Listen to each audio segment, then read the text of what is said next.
ఇమ్మీడియట్గా ఈ నిర్వాసితులందరూ కూడా ఉద్యోగాలు ఇప్పించడానికి తగు చర్యలు తీసుకోమని చెప్పడం జరిగింది. కాబట్టి మేము కూడా మంత్రి గారి దృష్టికి తీసుకుపోతాం ఈ విషయాన్ని.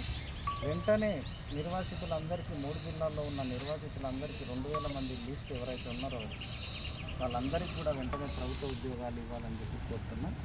అంతేకాకుండా ఈ జెన్కోలో 1986 1986లో 98 జీవో వస్తే ఆ రోజు నుంచి జెన్కో డిపార్ట్మెంట్లో ల్యాండ్ లూజర్ కోటా వాళ్ళకు 50% ఉద్యోగాలు ఇవ్వాలని ప్రతి నోటిఫికేషన్లో కూడా 50% అంటే అప్ టు స్వీపర్ స్థాయి నుంచి స్వీపర్ అటెండర్ స్థాయి నుంచి అప్ టు జూనియర్ అసిస్టెంట్ వరకు ఇచ్చేటువంటి ఉద్యోగాల్లో ప్రతి నోటిఫికేషన్లో కూడా 50% ఉద్యోగాలు ఇవ్వాలనే రూల్ ఉంది. జీవో ప్రకారం జీవో చెప్తుంది. మరి ఆ రోజు నుంచి ఈ రోజు వరకు ఎన్నో నోటిఫికేషన్లు, వందల నోటిఫికేషన్లు భర్తీ అయినాయి గత 40 ఏళ్ళుగా. ఆ 100 నోటిఫికేషన్లో ల్యాండ్ లూజర్ కోటా 50% అమలు చేయకుండా జనరల్ కోటా వాళ్ళకు ఇవ్వడం జరిగింది. అట్లా నిర్వాసితులు కొన్ని వేల ఉద్యోగాలు నష్టపోయి ఈరోజు రోడ్డున వీధిన పడినటువంటి పరిస్థితి ఉంది. కాబట్టి ఇప్పటికైనా వెంటనే ఈ 2000 మంది లిస్టు 3 జిల్లాల కలెక్టర్లను ఆదేశించి వాళ్లకు రాష్ట్ర ప్రభుత్వానికి పంపించి అప్రూవ్ చేయించి అందరికీ కూడా ప్రభుత్వ ఉద్యోగాలు ఇవ్వాలని చెప్పి కోరుతున్నాం. మాట్లాడదానా దా, నువ్వు మెయిన్ ఏం కదా, నువ్వు నిర్వాసితునివి రానా, నువ్వు రే మెయిన్ యూనియన్ పెద్ద మనిషి నువ్వు ఏం కదా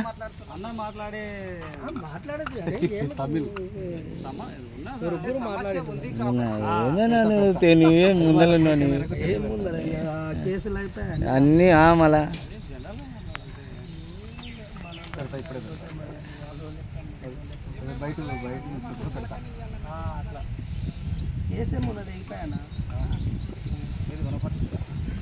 ఆడ సీఎం అప్పుడు ముట్టాడప్పుడు ఆ కేసు ముందది అయిపోయింది.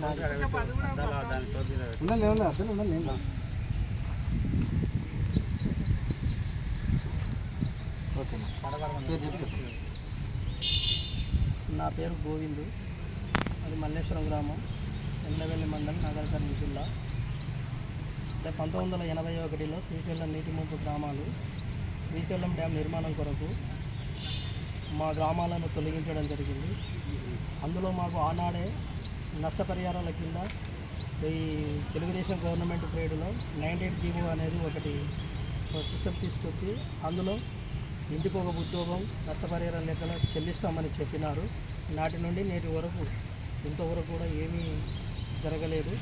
ఇలాంటివి మా నిర్వాసితులు ఒక 2000 మంది ఇప్పటిదాకా నాటి నుండి నేటి వరకు ఎన్నో పోరాటాలు కూడా చేస్తూనే ఉన్నారు ఉద్యోగాల కొరకు.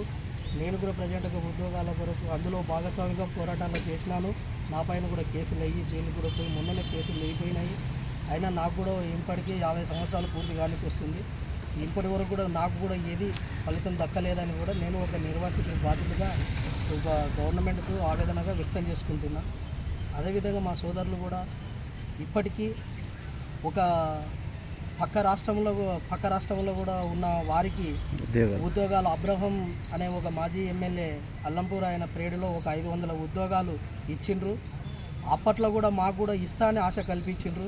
ఆనాటి నుంచి కూడా నేటి వరకు లేదు. అందులో కొంతమందికి కూడా ఇచ్చినారనే వాదన వినపడి కొందరు కూడా నడిచినది చెప్పినారు. కాకపోతే మాకు కూడా నాటి నుండి నేటి వరకు ఉద్యోగాలు కూడా లేవు. ఇప్పటికీ మా సోదరులు కూడా ఒక యూనిట్గా అందరూ మొన్న ఈ ఇంటిగ్రేటెడ్ స్కూల్ జడ్పల్లో మన ముఖ్యమంత్రి ఈ రేవంత్ రెడ్డి గారు అక్కడికి వచ్చి శ్రీశైల బాధితుల నిర్వాసితుల విషయాలు క్షుణ్ణంగా చర్చించి మీకు త్వరలోనే మంచి రోజులు ఉన్నాయి, మీకు ఖచ్చితంగా ఉద్యోగాలు ఇప్పిస్తామని కూడా ఆయన ఒక మాట కూడా చెప్పారు. ఆ దాన్ని కూడా మేము అనుసరి తీసుకొని కూడా సార్ చేస్తారని చెప్పి అక్కడి నుంచి కూడా మళ్ళీ మా స్థానిక ఎమ్మెల్యే మంత్రి జూపల్లి కృష్ణారావు దగ్గర కూడా ఆఫీస్ దగ్గర కూడా కలవడం జరిగింది. అతన్ని కూడా మీకేం లేదు, మీకు ఖచ్చితంగా మీ ఉద్యోగాలు మీకు ఇప్పిస్తాము, అందులో ఏజ్ బారైన వాళ్లకు ఒక నష్టపరిహారం లెక్కల ఏజ్ ఉన్న వాళ్లకు ఉద్యోగాలు ఇప్పిస్తామని మంత్రి గారు కూడా మాకు మాట ఇచ్చినారు. ఆ రోజు నుంచి ఈ రోజు కూడా మళ్ళీ ఈ విషయం ఏం జరుగుతుందో ఏమవుతుందనే విషయం కూడా మాకు తెలియదు.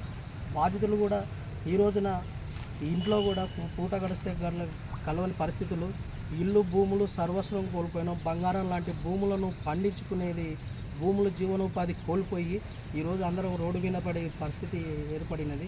అందుకు గవర్నమెంట్ మీరు కూడా మా పైన స్పందించి మాకు త్వరలోనే ఈ ఒక 98 జాబు ఉద్యోగాలు కల్పించాలి. ఒకవేళ వయసు ఉన్న వాళ్ళకు కల్పించండి, వయసు లేని వాళ్ళకు నష్టపరిహారంగా చెల్లించాలని ఈ ప్రభుత్వాన్ని మేము మొరపెట్టుకుంటాం.